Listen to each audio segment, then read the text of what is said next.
देखिए दिनेश जी, जो आपने परिभाषा बताई है वो आपके हिसाब से आपकी परिभाषा है, लेकिन जो मुस्लिम समाज में परिभाषा है सज्जन और दुर्जन होने की वो एक अलग है। सबसे बड़ा सवाल यही है, वो लोग जो कहते हैं कि भाई हम तो ये सबके किसी के बाप का हिंदुस्तान थोड़ी है, हमारे बुजुर्गों ने कुर्बानी दी है। आप अगर सही को सही और गलत को, भाई साहब आपके बीच में नहीं बोली थी, मुझे क्या आप नहीं मानते कि हमारे बुजुर्गों ने इस मुल्क को आजाद कराने के लिए कितनी कुर्बानियां दी हैं? क्या आप नहीं मानते? को रोक लीजिए, मैं इस तरह से बहस नहीं करती हूँ, मैं तथ्यों पर बात कर रहा हूँ। एक बार उनकी बात पूरी। देखिए मैं अपने बुजुर्गों के बारे में जानती हूँ और ये ऐतिहासिक है, जो भी है वो इतिहास में दर्ज है, मुझे आपके उसका नहीं समझ में आता। लेकिन अगर हमारे बुजुर्गों ने कुर्बानी दी थी, इसका मतलब ये थोड़ी ना है कि वो एहसान है। हम इस देश के नागरिक हैं, ये फर्ज है हमारा, हर एक बच्चे का, बड़े का।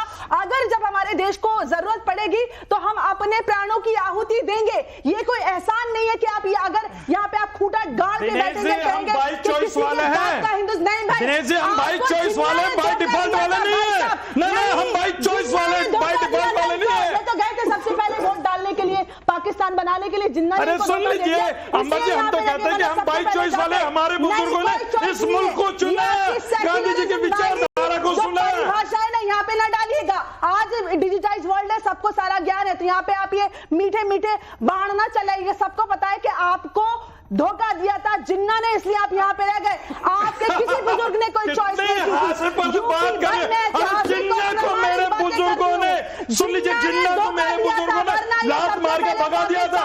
ये मुल्क मेरे बुजुर्गों ने बाई चॉइस लिया है। बाई चॉइस, बाई चॉइस, सुन लीजिए, बाई चॉइस। अब ये बाई चॉइस कितना है, बाई चांस कितना है ऑडियंस को? शर्मा हुजूरी के लिए यही कहना पड़ेगा, वरना ये थोड़ी ना कहेंगे कि जिन्ना जिसको इन्होंने वोट किया था पाकिस्तान बनाने के लिए, सबसे पहले विक्रमादित्य जी आपके पास आ रहा हूं। लेकिन एक बात मैं ये समझना चाहता हूं सर आपसे, ये तो देख रहे हैं आप, सनातन और इस्लाम, ये दो अलग अलग धाराएं हैं जो कभी नहीं मिलेंगी, या सनातन भी वही बात कहता है जो इस्लाम कहता है?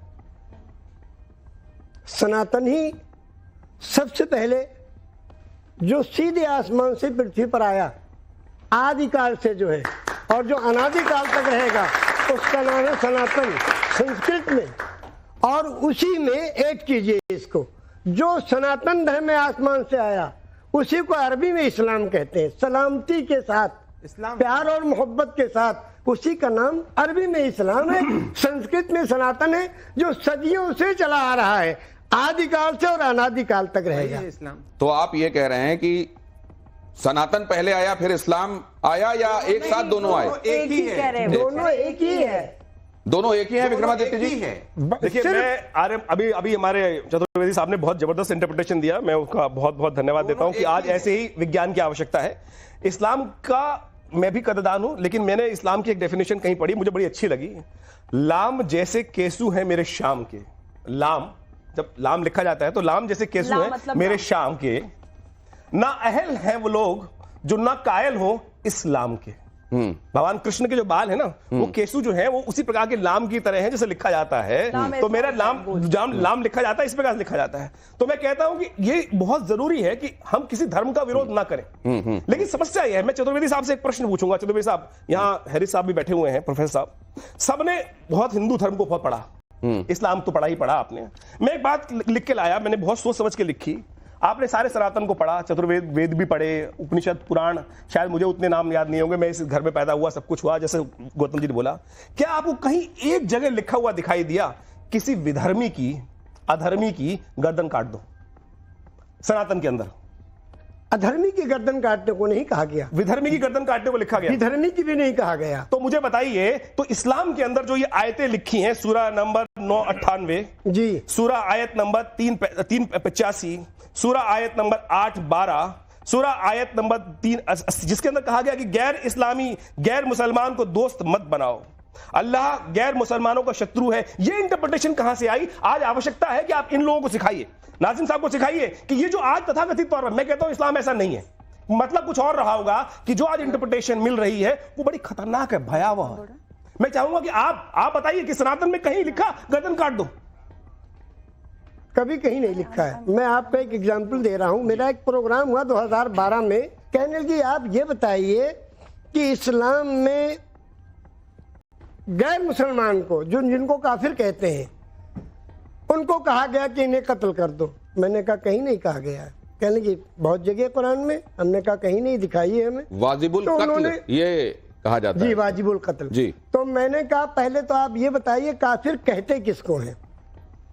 मैं आपकी इंटरप्रिटेशन समझ गया, इनसे पूछ लो किसको कहते हैं एक मिनट भाई, काफिर। समस्या एक आपकी मिनट। बहुत बढ़िया है, लेकिन जो एक मिनट इंटरप्रिटेशन अपनी इनके बात दिमाग में कह घुसी दें। हुई है अब ये हमारे लोग- हाजी साहब की, ये उनकी भी क्यों बहुत लड़ रहे जरूरी है। हैं? ये क्यों लड़ रहे हैं? ये दोनों लोग पुराने बैरी हैं। ये आप लोग तो कह रहे हो, आप दर्द बोलोगे भी, आप जब तक हकदार इनका बनता है, सर। इनको समझाने की आवश्यकता है। विक्रमादित्य जी सुने बिल्कुल, तो बिल्कुल। ये क्यों लड़ रहे हैं? ये पुराने बैरी हैं या यहाँ बुलाए गए हैं इसी काम के लिए कि को लड़ना है और दिखाना है अपनी जवानी? ये हम इसके बारे में कुछ नहीं कहेंगे। ये नजरिया कहां से आया? इंटरप्रिटेशन क्यों होता है ये वाला जो विक्रमादित्य कह रहे हैं? अब ये तो हम बाद में इस पर थोड़ा सा सोचेंगे तो उसके बाद कुछ कहेंगे, मगर अपनी बात हम पूरी कर ले। तो मैंने वहाँ ईश्वर जी से ये कहा कि सर मामला ये नहीं है कि किसी काफिर को या जो नास्तिक हो अपने पैदा करने वाले को न माने उसकी गर्दन काट लो, ये नहीं है। मामला ये है कि एक जगह आग लगी है और कई हजार गांव जल जाएंगे, न जाने कितनी खेतियां नष्ट हो जाएंगी। आग लगी है, दमकल चला यहाँ से। अब कोई बेवकूफ आदमी दमकल के सामने हाथ यूं करके खड़ा हो जाए कि हम तो जाने नहीं देंगे, और दमकल अपना घंटा बजाते हुए जा रहा है उसमें।